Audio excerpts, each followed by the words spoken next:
In today's video, I'm going to give you some best practices for how to improve your customer retention using icortica. The first step in doing this is to first understand what is your current customer retention. You can do that in icortica by clicking on the retention tab. And what you'll see here is your customer base grouped into three buckets. The first bucket is called purchased recently. These are customers who've placed an order within the last so many days. In this example, we have it configured to report it in the last 30 days. Over here, we see the customers who are considered lost. So it's very important that in your business you define what is a lost customer. This particular business provides supplies to other businesses who tend to purchase on a weekly or bi-weekly basis.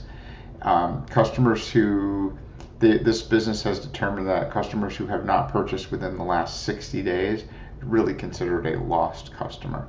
So they've configured their system to label those customers as lost if they haven't purchased in the last 60 days. And this middle column is showing everything in between. So these customers have not purchased in the last 30 days, which is showing up over here, and they're not considered lost because they have placed an order in the last 60 days. So they placed an order between the 30 and 60 day mark, so they show up in here. And so each row is indicating when that customer placed their first order. So this row right here for 2018, the company had acquired 217 new customers in 2018.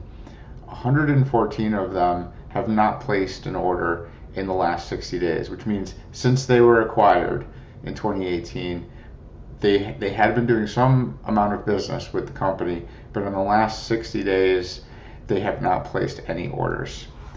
That means that they could have stopped ordering 61 days ago, or they could have stopped ordering sometime back in 2018, but we know that they just have not placed an order in the last 60 days.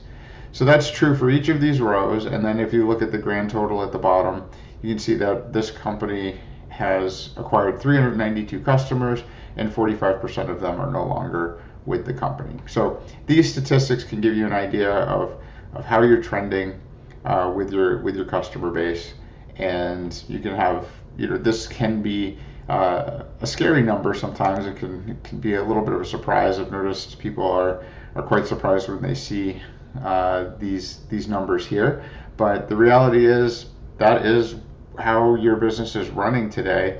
So when you think about what we could do to improve that number, even a small change here can have a really big impact on your business. So let's get started on how can we make that impact. Let's do that by clicking on the customers tab here, and we can see the list of all of the customers in the business sorted by opportunity size. Now by default, these opportunities are the list of all the different types of opportunities that icortica could find for the customers. So that includes things like growth opportunities, which are cross-sell and upsell opportunities. You can view the categories by clicking on this filter tab. So here we see growth opportunities for those customers. We also see retention opportunities or retention risks, where the customer's current buying behavior is less than the normal buying behavior, either overall or in a particular category. And then recovery opportunities, and that's where you may have lost a customer, so they've sort of moved into the lost state, or you have lost part of the business for a customer. So maybe they just stopped buying in a particular category, but they're still doing regular business with you. So we're going to focus, for the purpose of this tutorial, we're going to focus on the retain bucket. So if we click on that, this will actually filter the list of the opportunities to show only customers who have retention opportunities. So retention, you see this icon here, that means that all of these customers have a message with that icon, and that means that this is a customer who has some kind of a retention opportunity. And here we can see that this message is that the customer had transitioned from a healthy state to a shrinking state. So up here we see that their health is now marked as shrinking. We have the yellow dot. We can see these yellow dots here. Now, in some cases, you might notice that there's a green dot here. So why would that show up in this list of retention opportunities?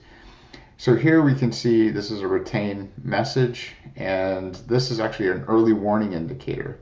So the health status is looking at the customer on a little bit longer time scale in the way that this particular business is configured. So this one is looking at the health over a 30-day period, which is comparing the last rolling 30 days to the previous 6 months in rolling 30-day windows. So what are their averages over the last 6 months compared to the last 30 days? And so sometimes in that period of time, it can take a while for a problem to show up. And so what we've done is we've turned on an early warning indicator for the business, which looks on a shorter time scale in 14-day windows. And many times this can detect problems a little bit sooner. Sometimes it's actually going to raise an issue where there isn't really a problem. And that's kind of the point with an early warning system, is once in a while you might find something that's not really an issue at all, which is sometimes fine. If you can determine that by looking at it, you can dismiss it. If it gives you an excuse to have a call with a customer, you probably wouldn't be talking specifically about their change in behavior, although it might be worth doing just a regular check-in. And maybe you could use some of the other messages that the system is recommending to bring up a conversation with them to see what other opportunities you might have with them. So we've noticed that this customer has sort of been declining in their purchase behavior, although this deviation isn't a huge deviation. Again, that's the purpose of the early warning system, is to maybe catch it before it's a big problem. But we've noticed that the customer has stopped buying in a couple of categories. We can look at the purchase history here, and we can look at it on a monthly basis, which looks like there's some kind of shark tooth pattern here. So some months they're up, some months they're down. In this last month, it looks like it's kind of similar to a few other months that we've seen in the last 6 months. If we look at it on a weekly basis, there was a week that was skipped, but their buying behavior did sort of pick back up again.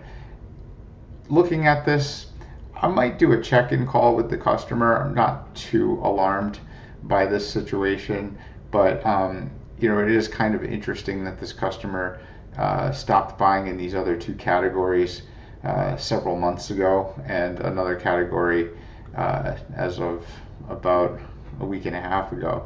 So this is probably worth a phone call to check in, and maybe even see if there's something that we can do on these products, or if there's some reason that they stopped using them that might be beneficial for us to know. Let's say that you have the conversation and everything seems fine. You can actually go in and, let's say in this particular case, if we wanted to say that the customer is doing fine, it's not really an issue, we could disqualify it. There could be a number of reasons for disqualification of a retention issue. Maybe the customer had a dip in their business, and so it's not really about you, it's about their business. In some businesses, it's a small business where the owner is maybe on vacation, so you could choose that as a reason, or you could have some other reason. And in this case, everything is fine. Spoke to the customer, and he's very happy. So when we hit save, we'll see that gets marked with the X. We can see our notes here, and we really, in many ways, can think about this list as a to-do list. And so what we can do is click on this link here and mark this to filter only unaddressed items. So since we've addressed this retention issue, we can remove it from the list of what we see today by saying, just show me the unaddressed items. So if I hit if I hit that, that item is now off the list. It's still in the database. If you want to see it again, you could just clear this and you'll see it appear here again. But for the purpose of using this as a to-do list and working your way down the list, you can just, I would recommend just using the unaddressed only filter. Now let's say you came across a situation where there does appear to be a real issue, like maybe you've spoken to the customer and they're like not happy with the product, or they want to transition over to another company. Perhaps you have an alternate product for them and you could engage with them on that conversation. One of the things that I recommend doing is going in here and marking that as qualified and saying that you did speak to the customer and they do have an intention to stop buying. So this doesn't mean that you're accepting that is going to be the outcome. What that means is you are saying that this is a real issue. We've caught an issue and we want to indicate that. You could probably put some notes about maybe what are some of the reasons for that and hit save. Now, when we refresh this page, this item will disappear off the list. If at some point you want to go back and see the opportunities that are real, what you can do is show qualified only and retention. And these are the opportunities that are now marked as real retention opportunities in this system. Okay, so if you wanted to mix that, so this means that you can go back and make sure that you're following up on those particular items if they are real. Again, going back to the unaddressed items, this will give you your list here. Now this does look like a lot. If you have thousands of customers, you might have a few hundred in here. The thing is that on any given day, once you work through the initial backlog of customers, you'll eventually get to a point where the unaddressed list should really only be a few items a day that you should be able to easily manage. But in the beginning, you're probably going to have a big bubble of items to deal with. So this is what I would consider the best practice for using icortica to follow up on customers whose buying behavior looks like they might be about to leave you. And the retention filter with the unaddressed filter is your best bet to do that. If you have disqualification or qualification reasons that you want to add to the system, the best way to do that is to go into settings if you're an administrator and click on qualification reasons, and you can add a new reason in here, and same for disqualification reasons as well. So I hope this is helpful. We'll continue to do some tutorial videos, and if you do have any questions, always feel free to reach out to me. Thank you.